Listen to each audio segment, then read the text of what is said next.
What is up, Wizards fans? Welcome to another Believe in Wizards podcast. I'm Matt. He's Domo, and we're going to talk through draft picks, everybody 1 through 30-ish, who the Wizards could realistically take.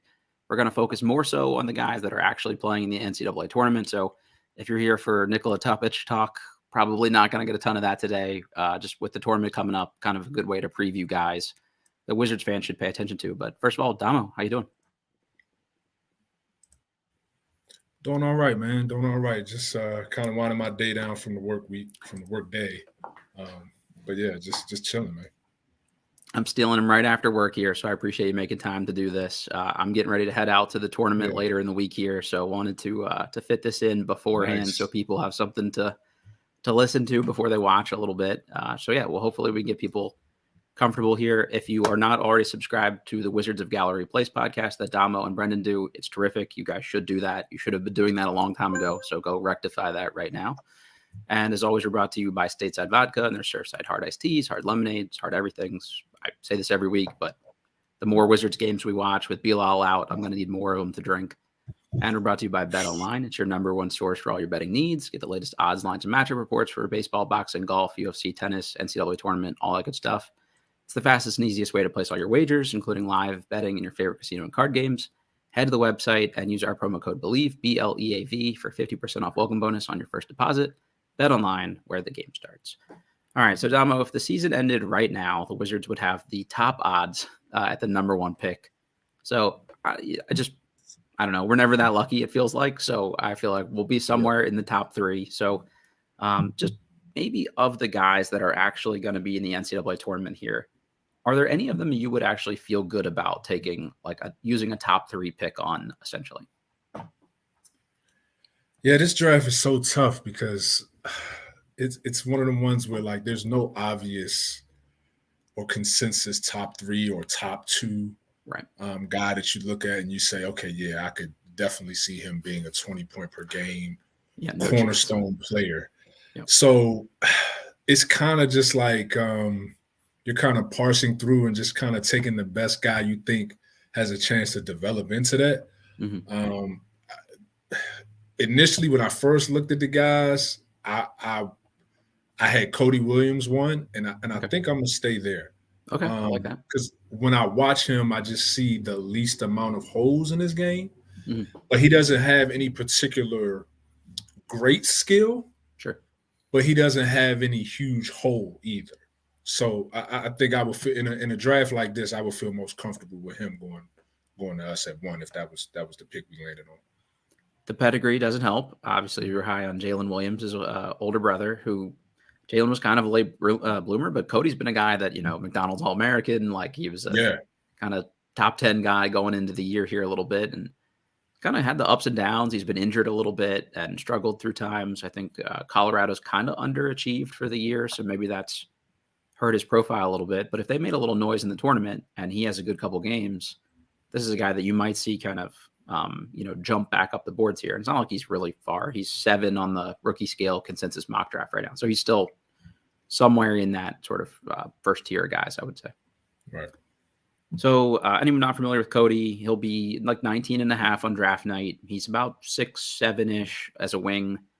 Can do a little creation. I don't think he's anywhere near the ball handler that Jaylon is right now, but he's also a couple years younger than when Jaylon got drafted. So I think that's something, you can work on and improve. And like you said, there's no hey, this guy sucks at this. Whereas the last couple drafts, some of the guys in that 4, 5, 6 range had one major hole. The Thompson twins literally can't shoot. Cody doesn't have any of that. No. Yeah, the Thompson twins, you got everything else athletically, handle, vision, passing, all of that. But, I mean, they might as well be a center on the court.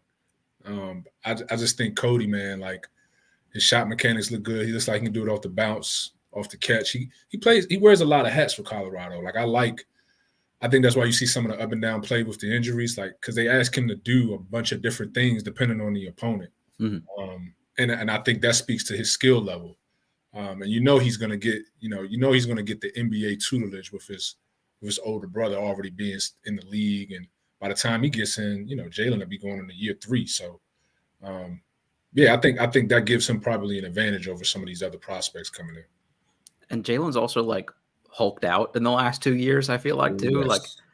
So that's hope that Cody could fill out similarly. And he just sort of like looks the part of a guy who could be a starting 3 on a playoff team for a long time. And you can never have too many wings, in my opinion. So I'm not mad at that at all. Yeah. Yeah. Big J52 asked in the chat here, is there any chance to trade out for a 1 or a 2-year super stud already playing in an NBA system? I don't think they're going to trade out for a player.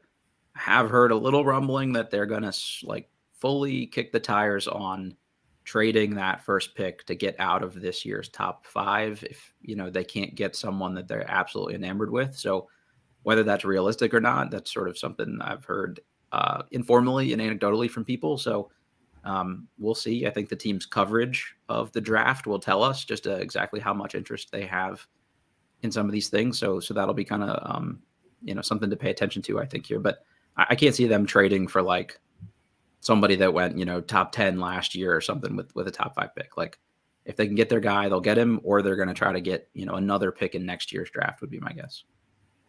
Yeah, that could be interesting. Like if they could, maybe I think I was asking Brennan this, would you rather have a top 5 pick in this draft or 2 lottery picks in next year's draft? I think I would take 2 lottery picks in next year's draft. Now, like maybe if you get number 1 and there's a guy you absolutely love, that's a different story. But they can see where they are with the lottery and kind of make their decision based on that. If you end up 3 and you only really love 2 guys, I wouldn't be mad at that. Yeah. How about trading down for this year at all for 2 picks potentially? So there are a couple teams in here that'll likely have, I think, kind of 2 early first round picks. Like, I want to say Portland has 2 lottery picks right now. They're currently slated to go 7th and 13th in terms of odds. Would you trade 1 for 7 and 13? You get down to 7. I mean, looking at this consensus board, if Cody is there at 7, yeah, I would. Right. I don't think the drop from 1 to 7 is drastic in this class. So yeah, I mean, I would. If that's how the board fell and you got intel that you can still get the guy you would have took at 1 at 7, for sure, turn that card in. I think these guys, just based on what they did with Bilal and the way they're stockpiling second-round picks, are going to try to be aggressive about getting their guy. So I think you nailed it with if they think they can get their guy, they'll do it. But I also don't think they'd risk it. So, like, if there's a chance their guy could go 5, I don't think they'd drop down to something like 7, regardless of, what other guys are in that tier, I think. Yeah, for sure. All right. So just a couple other names here in like the general range we're talking about. So the highest NCAA prospect on the consensus mock draft right now is Kentucky's Reed Sheppard at 4, which is kind of crazy to me. I think he'll be a very good player. And I think he's a very safe, this guy will come in and be solid. But I don't know, taking Grayson Allen on steroids 4th overall in any draft would just that would break me. Like if we fall to 4 and that's the guy we take that early, I would not love that return personally. Yeah, I'm not doing. I can't. I've been trying to kind of talk myself into him as a top 3 prospect. I can't do it, man. And I don't even care if I end up wrong on this. Like I can't do it. It just goes against the check boxes I look for as far as that type of elite prospect, top of the draft, even in a weak class, because I was banging the table 2013, like, okay, this is a weak class, just trade back, like you don't have to take the role player just because. So yeah, I can't get myself to do it. Now, if he shows up to the combine and he's got like a 6'8" wingspan and 40-inch vert. Right. And he in the 5-on-5s killing, then that changes everything for me. But until I see that, I can't do it, man. This is one of those things that I struggle with where I'm pretty convinced he'll be a very good player. No doubt about it. have a nice long career, just fit in kind of anywhere you need him. And I feel the same way about Dillingham, his teammate. So that's 6 on the consensus mock draft. So same thing for anybody not familiar. Rob Dillingham, kind of a 6-foot-ish, super creator, scorer. But it's just sort of like the one position guys for me. Like maybe Reed can guard 1s and 2s, but he's not a 1 offensively. No. And the bigger 2s, I think he will struggle with. So he basically has to be a 2 on offense who guards 1s for most of his career. And maybe that's like an old-fashioned way to look at it, but it just, you're sort of limited when you take that kind of guy. And if you get to a point where like he's clearly the most talented in your opinion, then you take him and you don't worry about it. But if I were 50-50 on him and Cody Williams or Jacoby Walter or somebody else, like, you know, I would do that if it's a guy I think could play multiple positions given their size. Yeah, for sure. I mean, that positional versatility, man, I think it just seems like every year the league is kind of, you know, being selective for height, like more and more. Yeah. It's just the guys that are under 6'5" even now, I feel like are less and less impactful. It's like 6'5" and up. Right. Yeah, it's tough. You know, it is what it is. Robert Miller said in the chat, Reed's listed wingspan is 6'3", but it's unconfirmed, so who knows? That would be tough. If you're 6'2" with a an even or neutral wingspan, you need a lot of intangibles to make up for that, let's just say. And the skill level got to be like, I mean, Steph, Kyrie, Dame type to justify that. Yeah. And like, I guess all the like analytics say he's been very good defensively.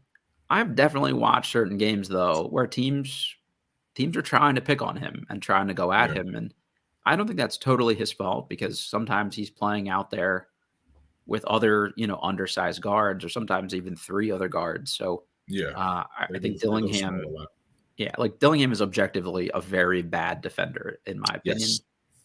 Reed is probably a good one, but it's also like there are other guys for teams to pick on when Reed is out there too. So maybe they don't pick on him the same way, but on an NBA court, someone will go at him literally every single possession, I think. And then that's a question of, does he hold up the same way against, those elite guards with elite quickness and elite athleticism every possession? And I don't know that I see that. Right. Yeah. It's a little different when you got to guard Ja Morant. Right. Not that anybody can really guard him, but you got to at least be solid enough there to make up for it. Whereas like Dillingham is so elite offensively that maybe you're just willing to say, well, he'll be the worst defender on the court at all times, but we can live with that. So I think you're a little higher on Dillingham than I am. For anybody who hasn't seen his game, what's sort of the breakdown? Yeah, I mean he's a bucket, man. I mean, in the mode of like a Kemba Walker, a Darius Garland, those herky-jerky, tiny guards. I've seen some people throw out the Trey Young. I don't see that from a playmaking standpoint, but as a scorer, maybe. He doesn't shoot it as much from range as Trey did in Oklahoma, but he can shoot it. I mean, he's a really good shooter. Yeah, sure. But again, like you said, he's going to be the worst defender on the floor. You have to draft him knowing that it's likely not going to change because he's not going to gain 30 pounds of muscle. Yep. He's not going to grow 5 inches. He's going to be 6'1" and some change, maybe about $180 soaking wet with his shoes on.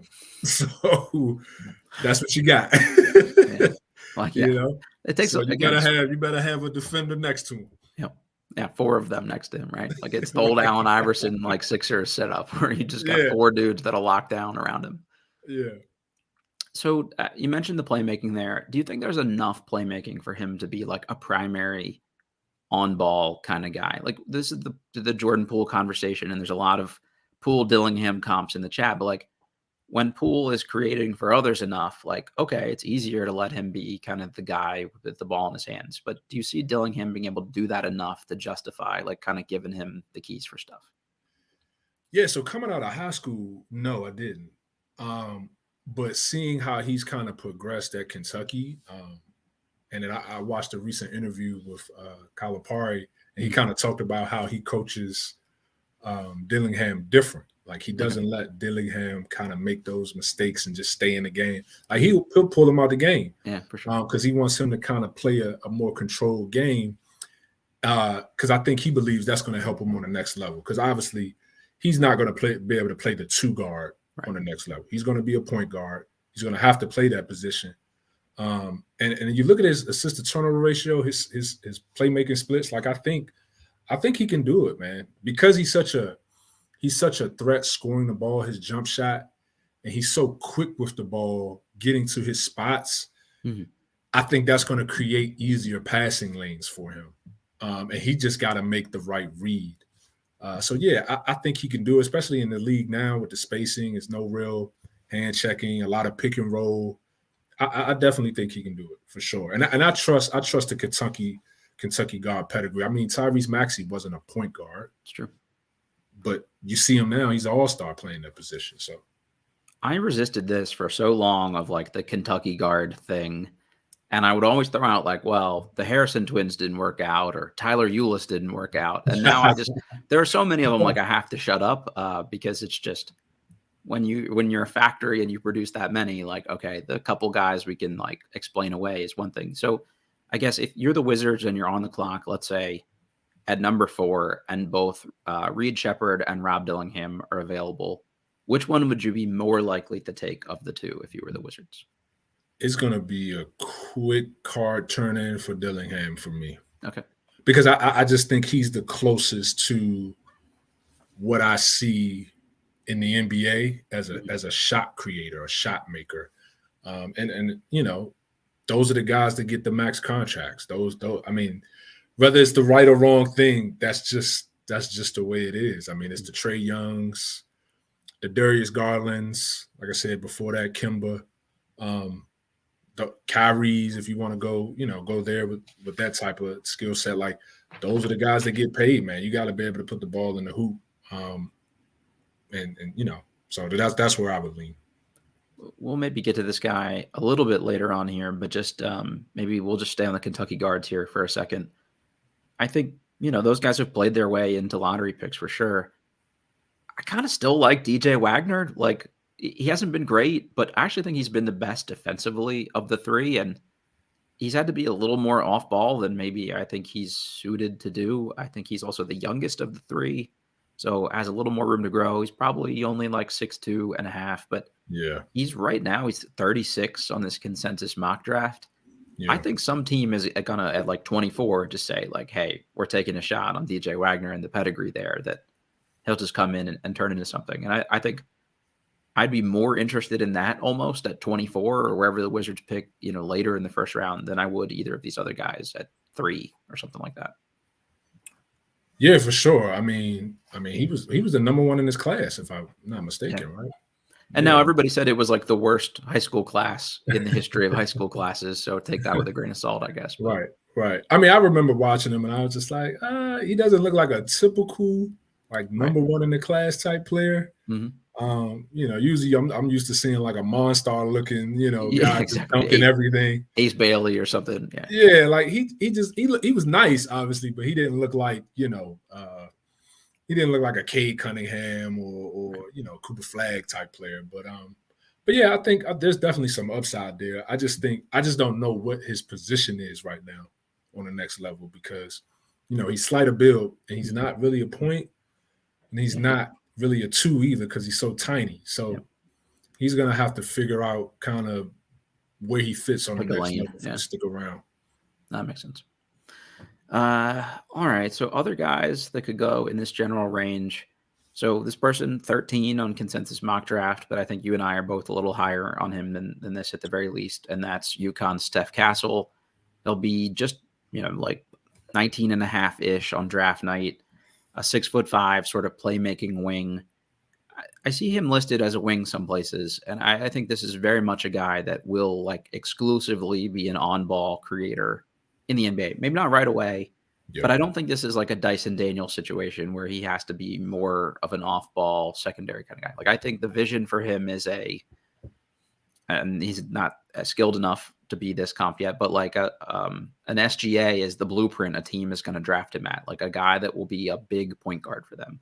So we both like him, but Domo, what's the sales pitch for Steph Castle? Yeah, so I had him initially 3rd on my board. I got him 2 now. Okay, like that. Moved up. There you go. I just think he has everything. Like I was saying with Cody. Cody has no weakness. I think the one with Castle is just the jump shot. Sure. But when I think size for position, shot creation, defense, the rebounding, he gets in passing lane. I mean, he just bones up defensively, almost kind of like a Jimmy Butler. With Jimmy Butler's size, like you look at his traps and his as a guard, like he looked like he didn't already seen a couple of NBA weight rooms. Mm-hmm. So I like that. He's an elite athlete. He would be an elite athlete at his position at either spot, whether you put him at the wing or at the point guard spot. He's an elite athlete.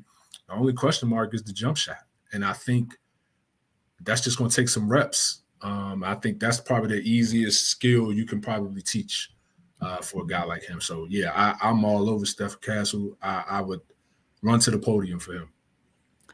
A couple just absolutely disrespectful comments in the chat here. So Fabulous Results said Steph Castle equals Johnny Davis 2.0. Oh, God. This is just ruthless. And then Robert Miller asks, Andre Robertson 2.0, or is he better? Come on, guys. Like, what are we doing here? I get it, though. I get it. It's the PTSD of drafting guys that historically don't shoot it well and kind of hoping and praying that they can somehow add a jump shot. And then when it never happens, like a Troy Brown Jr., it's like, well, what are you left with? You just got a guy with potential. Mm-hmm. And it never comes to fruition. But I think Castle is a different type of prospect. It's also a guy that spent a good amount of the year battling back from an injury at the beginning here. I want to say to a wrist, if I remember correctly.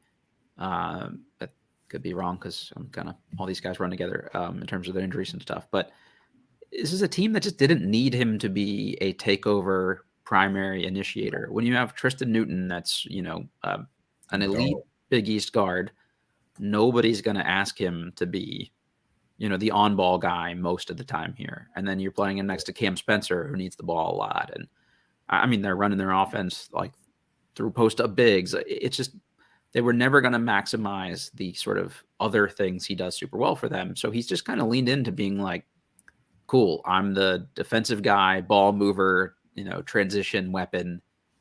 And I think that has to play into this. Like, context matters. If you just look at him, like, I really want to talk to Kevin Broom about him at some point, because like his Yoda analytics are not going to be favorable to Steph Castle, I don't think, because of the shooting. But he's an elite athlete, and I wouldn't want to have to like try to guard the guy. You know what I mean? Like, just staying in front of him, I think, is going to be tough. Whereas, so he asks again, is ball mover the guy you want? I think what we're both saying here is that he's not just a secondary or tertiary creator. We think he's a primary on-ball playmaker, like a number one facilitator type guy for an NBA team. If you don't see him that way, then I wouldn't take him that early. But I think that's okay. And then said never proved he could be more than that. Again, the context is like, when do these guys ever prove that they can be a lead guard in the NBA their entire career? Like, it's just, you're not going to get that from a freshman on the best, deepest team in the country. I think that's sort of an unrealistic expectation. And Shea, if I remember correctly, was Shea a freshman coming out or sophomore? Shea came out as a freshman also. And, he's a freshman? And their stats are pretty comparable for their per 36. So that's another thing. The shooting. Because Castle to me is more like the third ball handler on that team. Yeah, you could even make the case for fourth, like Alex Kerber and their power forward. Yeah, and even with that, he's still giving you 3 assists. Sure. So that kind of tell you right there, like, if I'm making him a high usage guard in the league with more spacing, and what would he average? Because he's not getting, he doesn't have that role at UConn, so I can't hold that against him. And like I think this is where maybe the SGA comp breaks down a little bit too, because like Shea shot better too, but he also had the ball in his hands, played with more opportunity to get a rhythm. Like Hamidou Diallo wasn't stealing, on-ball reps away from SGA. Jared Vanderbilt wasn't stealing on-ball reps away from him. Kevin Knox wasn't really stealing on-ball reps away from him. So I just don't think, that's sort of where I would say. But defensively, I think he's elite. I think he comes in right away and just guards anybody. And putting him next to Bilal in a backcourt, good luck to teams 3-4 years down the road trying to score on those two guys together. Yeah, no fly zone, man. It ain't happening. You ain't. Whoever is our center going forward, they won't have to help as much. I know that. Yeah, for sure. I'm excited. So I mentioned headed to the tournament here, and we're going to be in Brooklyn. So we're going to see UConn in person. So I've not seen Steph Castle in person this year. So looking forward to that. But also his teammate Donovan Clingan is projected to be lottery pick-ish. Let's say for whatever reason the Wizards did drop down. I see routinely, you probably get this too. Oh, the Wizards need to draft a center. We got to take somebody. If they don't get an Alex Sarr or something like that in a top 3 couple pick, let's say they did trade down later in the lottery. I'm not totally sold on a Donovan Clingan type myself. I'd rather maybe take a guy you could get in the mid-20s who's probably not as big a drop. For me, Clingan is just a drop coverage big who probably never stretches the floor, but I think he'd be an elite rim protector. But he's also been hurt a lot, kind of fragile. Conditioning still needs some work, things like that. So I would be a little wary of taking him, in the 10 through 14 kind of range. Yeah.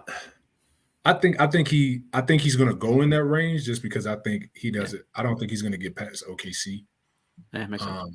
Because they need some size, and they'll probably put him next to Chet. Just shoot over that shit. Put him next to Chet. Yeah. But I mean, somebody that I would like. I mean, if we're going to that, say if we was to move down, I like the kid Ware from Indiana. Okay. Because he's got that size, but he's athletic and he can shoot it, man. Like I like bigs that can shoot it a little bit. So that's probably where I would lean. But I mean, I wouldn't be mad at it if somehow Clingan was the pick at some point, after the top 10 spots. Yeah. Say we grabbed an extra pick or something, and he was the pick. I've kind of leaned like the last couple of years on, unless you think a big is like generational, you don't take them with like a top 5 pick.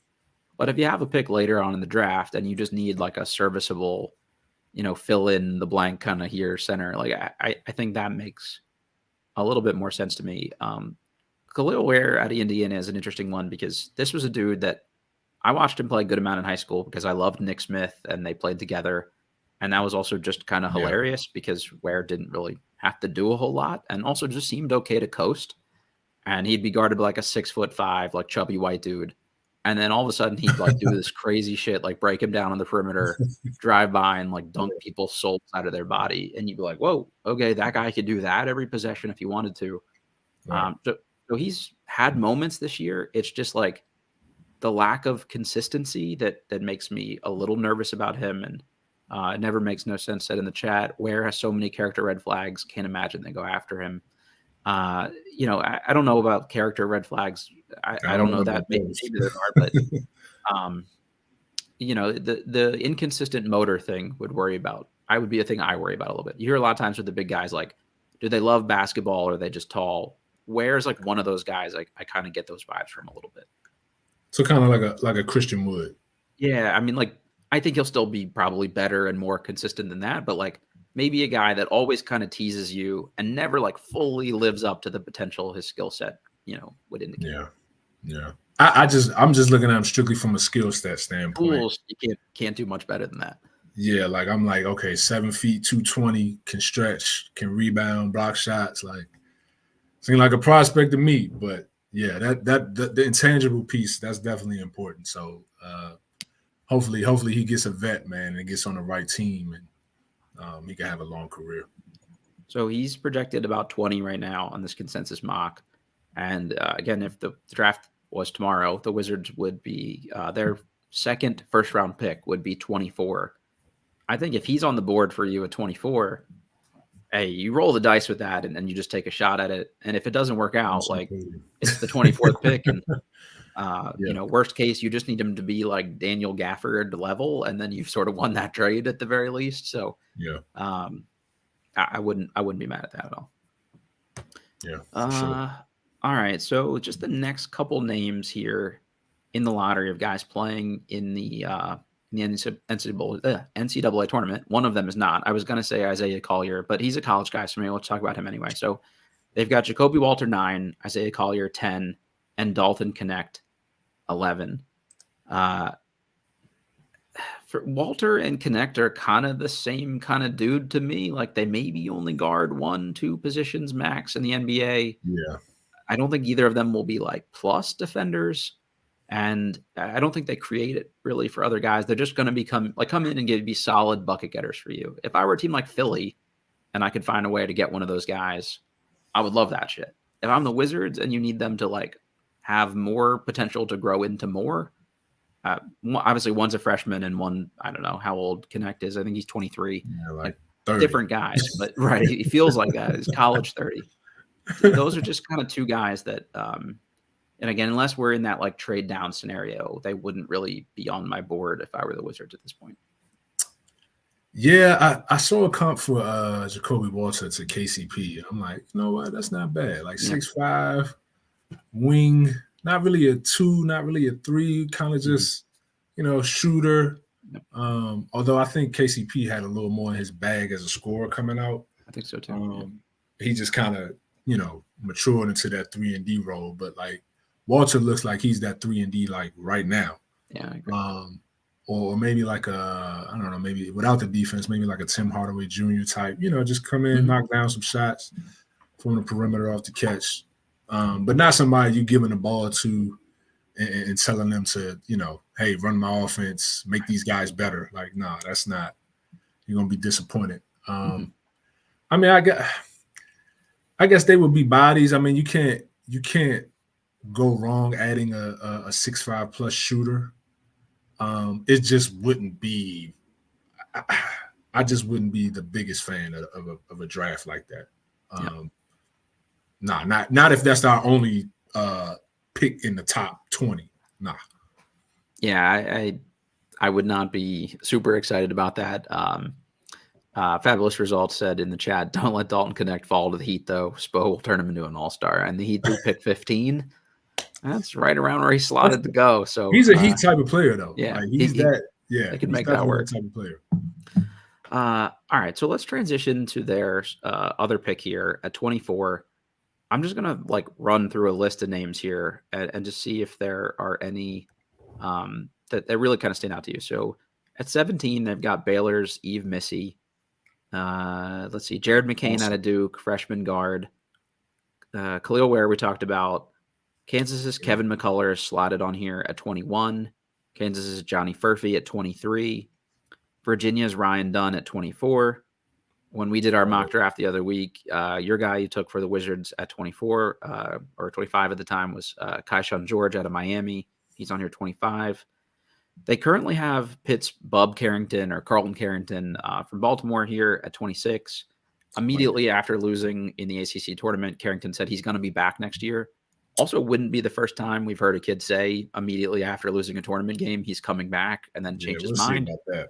Right. So I think we consider him for these purposes. But and then they have Justin Edwards out of Kentucky, kind of a swingman. Any of those names stand out more to you, or a couple of those names that you want to talk about here that you would be interested in? Yeah, I mean, I already mentioned where I'll say for sure Kyshawn George, because that was a guy I liked when we did our mock. I mean, he's 6'9", point forward. Yeah. Maybe point guard, maybe. Yep. I don't know. Yeah.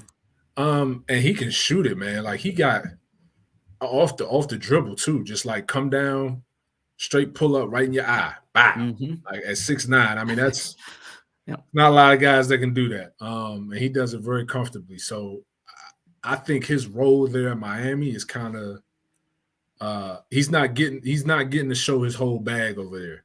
They were a weird team this year too. Like it just sort of never really panned out for them. I think the way people expected it to. Yeah. Yeah. So I like the idea of getting somebody like him with that pick 24, 25, wherever it lands.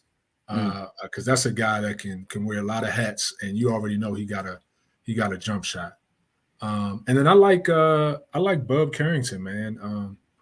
Baltimore kid. I mean, just seeing him play recently like that, he was trying to carry it for the guys, but he just didn't have enough help.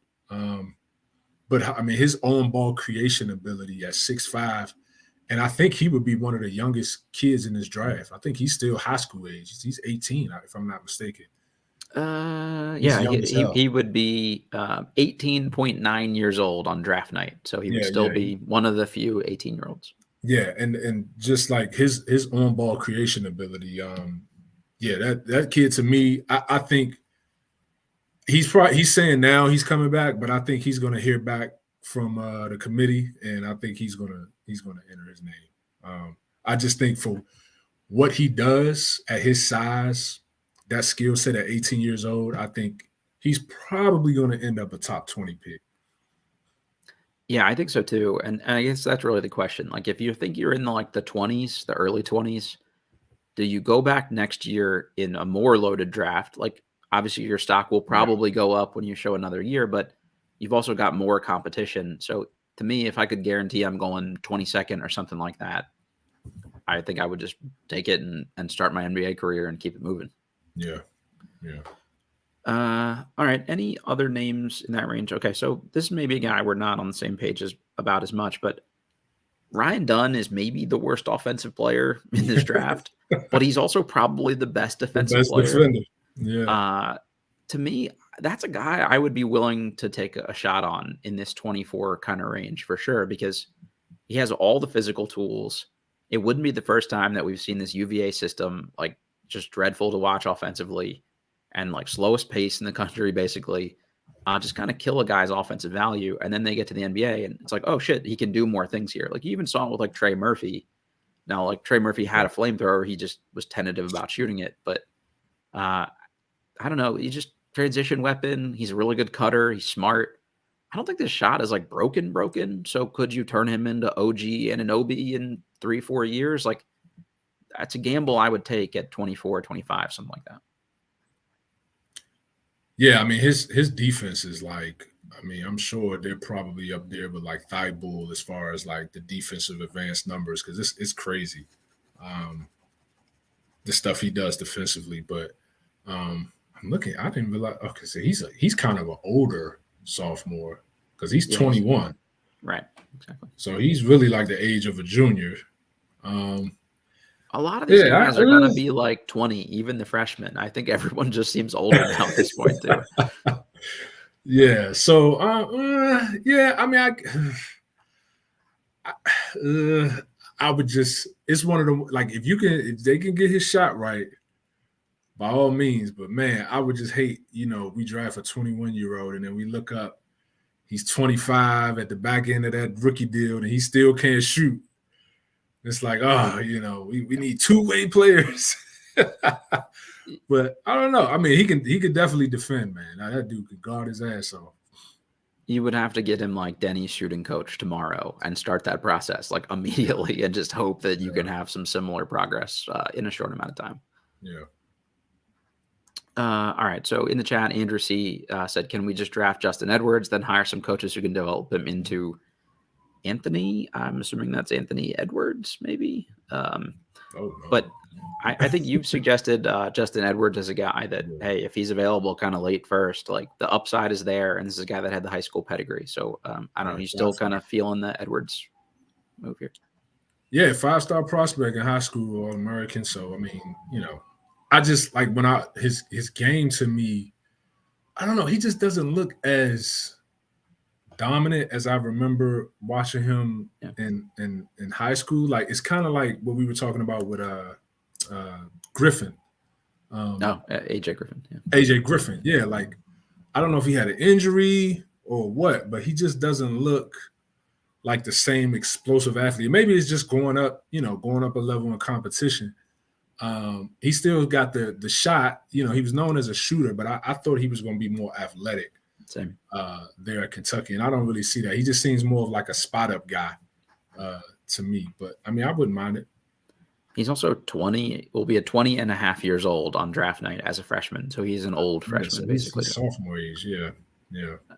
That's that's one that would scare me a little bit. Now, this is the kind of thing we saw Tennessee's Julian Phillips last year, similar pedigree guy that fell. If you had a guy like that at like 35 or something, now I'm a little more interested. But yeah, even with like the 24th pick, I think I would still probably be a little scared away from that personally. Yeah. Let's see. Other couple guys in this range. Colorado's Justin De Silva, small forward, already kind of 23. Marquette's Oso Ighodaro, kind of an undersized 5 at 22. Zack Edey at 22 years old, probably the best player in college basketball, but just not a guy I would draft personally, no matter how productive he is. Would you in any way consider, if we need a big at 24, would you take a Zack Edey and just see if the production translates in some way? Nah, not at his age. Nah, I can't do anything with that. If he was 20 or 19 putting up his numbers at that size, then yeah. But I mean, he's 300 pounds, right? He's a big boy. Yeah, I think so. Nah, I'm good.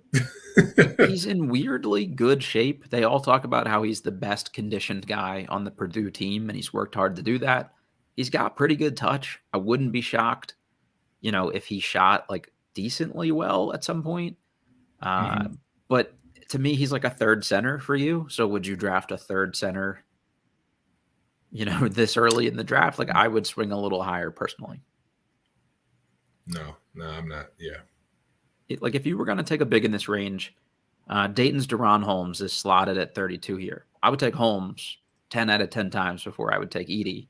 He's probably about the same age, actually. They're both going to be about 22 on draft night. But Holmes is 6'10", super athletic.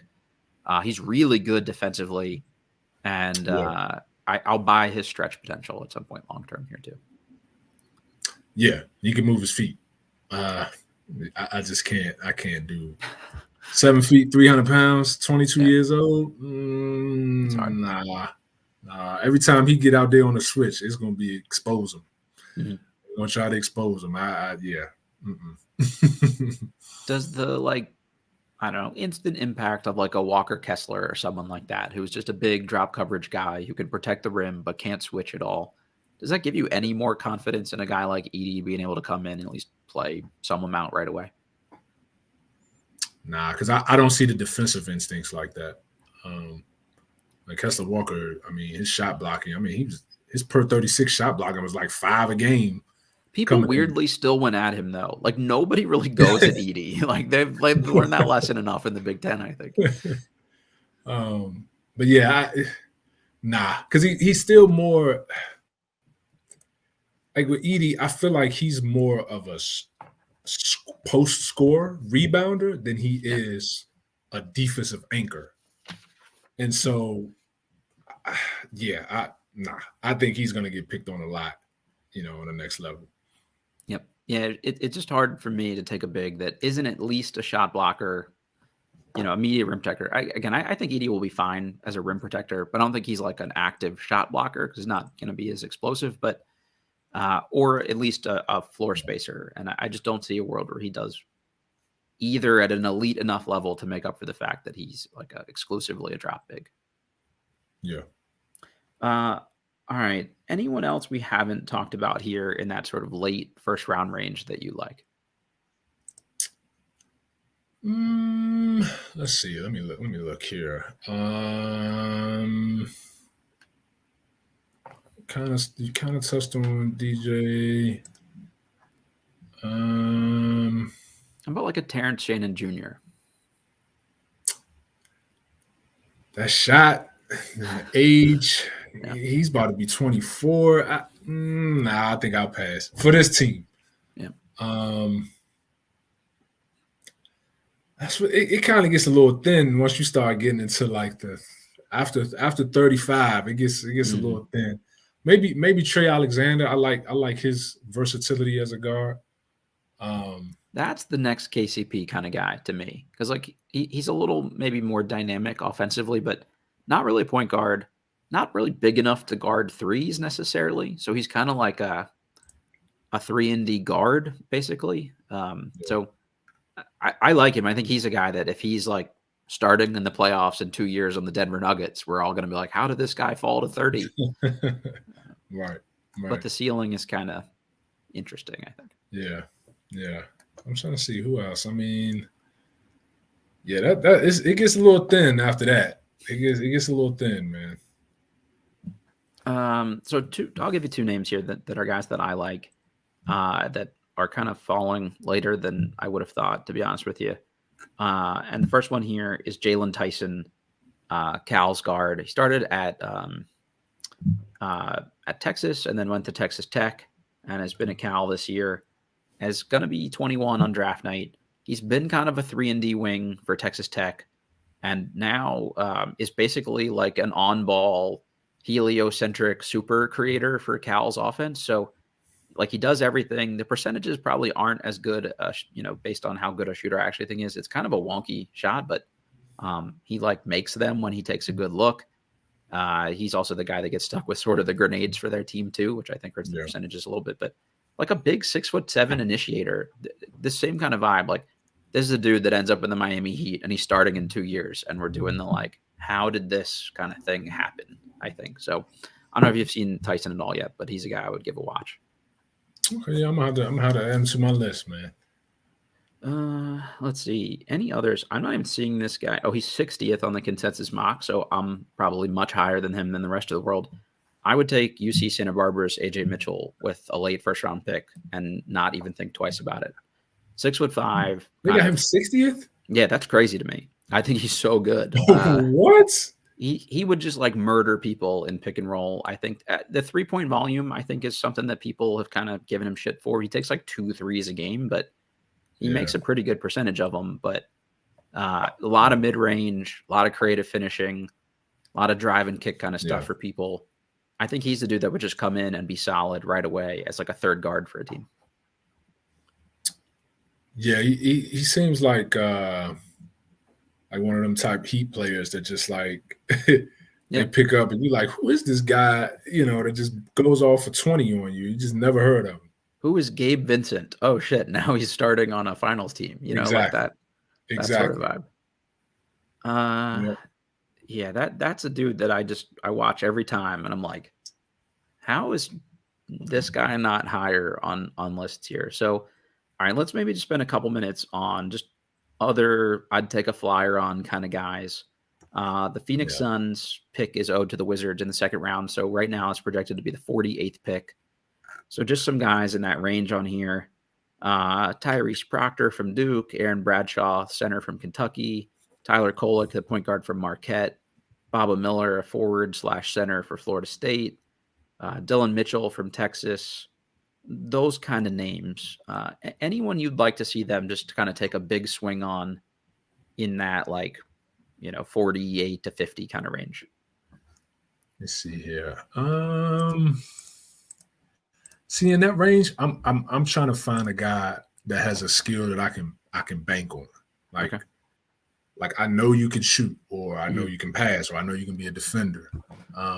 Like a Baylor Scheierman out of Creighton, just like a knockdown shooter kind of guy. Yeah, like something like you got to have a superpower there that I know. All right, I can take that, plug you in, and maybe get some use out of you. Because at that point, I'm not expecting, a guy that to carry the franchise. I'm just turns into the all-star, Yeah, I know I'm not getting Nikola Jokic there. I know I'm not getting that. Yeah. But I'm trying to get like a role player that maybe a couple years down the line, maybe he's like my 7th man.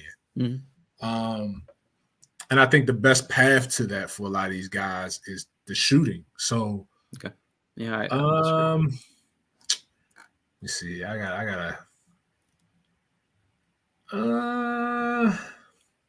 like an Alex Caravan out of UConn, kind of.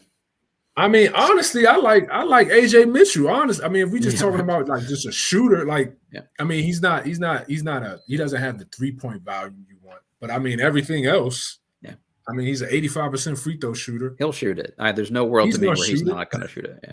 There's no reason why he wouldn't be able to shoot the NBA three. Yep. So somebody like that, man, or maybe we said that 48. It's like that's it's like right after all the guys I want. I'm looking at this Tankathon mock. If you get up to 38, all the guys I want are gone. Yep. Yeah, this is tough, man. This is tough at that range. They might need to take some of them picks and try to get up into the top 40, and then I think you can get a guy. I think what you said, though, about taking a guy that either has an elite skill, like that's one way to go. At this point, I would also just say, like, it's a pick that nobody's expecting me to hit on, so maybe I'll take the biggest swing possible. Like, so looking at like 44 and 45 on this consensus mock is Duke's guard Tyrese Proctor and Kentucky center Aaron Bradshaw. These are two guys that coming into the year, people probably had projected lottery.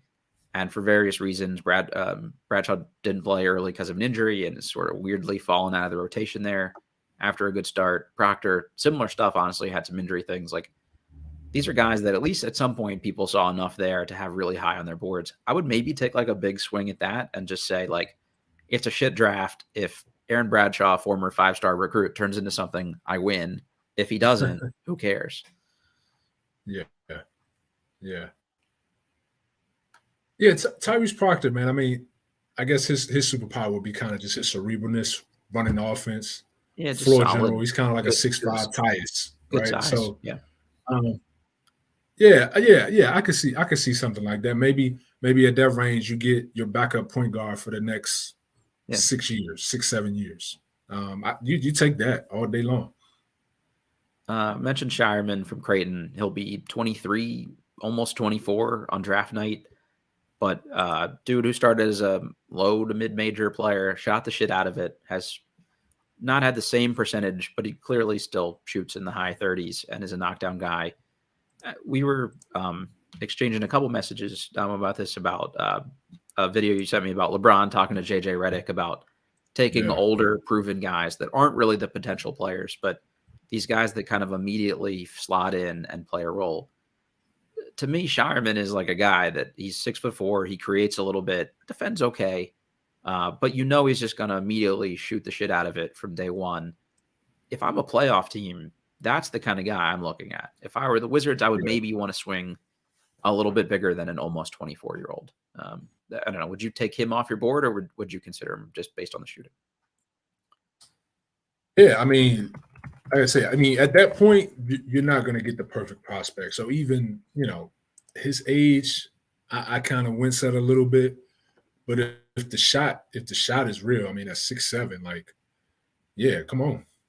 We need shooters. Like, this roster needs shooters, man. Like, and I mean real shooters, not, they only shoot when they got 10 feet of space, or they only can hit from certain spots. I mean, like, like Davis Bertans was, for us. When you have all the time in the world. Yeah. God, that hurts me. That's one of the ones I'll never be able to kind of forgive the Wizards for, but let's not go there. Joe Swim asked in the chat about Jalen Bridges from Baylor. It's an interesting guy to me. Swingy, probably a 4 in the NBA, I would think, but athletic, shoots it. Can't probably guard 5, so you can't really go small ball with him too much. And I don't know that he's going to guard super well on the perimeter. So I'd be a little hesitant to go for a guy like that in the kind of ranges that the Wizards will pick in personally. But I don't think he's a bad player or anything like that. Yeah, for sure. I would agree. It's just the positional fit in the NBA. Like, where does he go? You got a post player skill set, but a wing player body. Where I'm gonna put you? I think he can shoot it. It's just I don't think he can be like exclusively on the wing enough to really matter. Another one here, Josue Gonzalez mentioned this. The Miami guys, Wooga Poplar, a little undersized for me, but also Matthew Cleveland. I have so much leftover Matt Cleveland stock from when he got to Florida State. And every year for the last 3 years, I've said this is the year that we get the Matthew Cleveland breakout. And he's been pretty good, but he's the guy that looks the part of an NBA wing. He just just can't really put it all together. And now he's another guy that's like getting a little older here. I bet he probably doesn't get drafted, but he's a dude that I would be calling about a two-way just to take a shot on. Maybe he sort of, figures that out. And Cole Green, I see you in the chat here, mentioned French player whose name I'm not even going to try to pronounce. We're kind of sticking more towards NCAA tournament guys here for a day. I'll do some homework for next time, but having not seen him play, it would be a very uneducated analysis at this point. All right. Okay. Never makes no sense. Asked about Cam Spencer. Cam Spencer's an interesting one. His older brother, Pat Spencer, I think local fans will probably remember the story here, was the best lacrosse player in the country, basically, and then chose to continue staying in school and play basketball. I went to Northwestern to do that at the end of his career and hung around the Capital City Go-Go for a while and is now on a two-way contract with the Golden State Warriors. So naturally, we didn't think he was good enough, but somehow the Warriors have found a spot for him. So figure that one out. Cam's a better shooter and tough as shit and moves the ball well. Same kind of thing. If the guy ends up on a two-way contract, I'd give him that and never look back. Yeah, for sure. All right, Domo, I think that's all I got for you here, man. Anyone else you want to mention or throw out that going to be playing in the tournament that you think people should at least keep an eye on?